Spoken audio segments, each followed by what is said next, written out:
Ryan Burke was looking forward to living off campus for his senior year. This is my first year off campus, actually, so I was kind of excited to live in an apartment.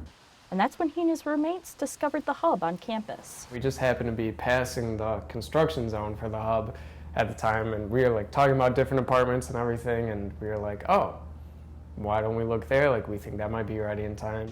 After signing their contract, they secured their place at the hub. And then finally, I want to say in August, they sent out a staggered time list, 9:10 from 8 to 10:30, and then so on. And that was just very clear, helped us. I was like, oh, that's perfect. But then move-in came, and that's when Burke said communication started to fall apart. So 12 a.m. on the 21st, we get an email from them saying, hey, if you're supposed to move in at 8:30, don't move in at 8:30, come at 10:30 now.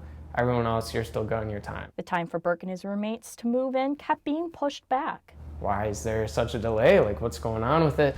And in order to have students move in, the hub needed one of these, a certificate of occupancy, to show that they were in compliance with building codes. As soon as you start the building, that end goal of having occupancy is out there. East Lansing Building and Code Administrator Scott Weaver says the delay in moving in students was because there was a lot the hub still needed to finish.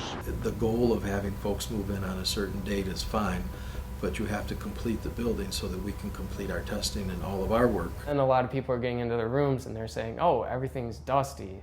Things aren't working, things aren't what I was told they would be. While Burke's room was fairly clean, there were other issues in his room, including his roommate not having closet shelves and their television. Our room came with a TV, which was a nice TV, and when we got in here, the TV was just kind of laying there slanted on the table. It was supposed to be mounted. So I want to say we finally got that mounted last week. Some other problems he's run into include the elevators. Sometimes the elevators don't always work, which is hard when you live on the 9th and 10th floor. And access to the rooftop pool.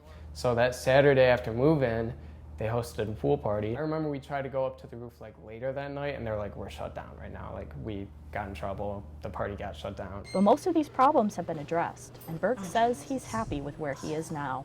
In all honesty, it's been 4 weeks now. I'd say a lot of us are I really like the place. It's undeniably nice. I'm happy with everything for the most part now.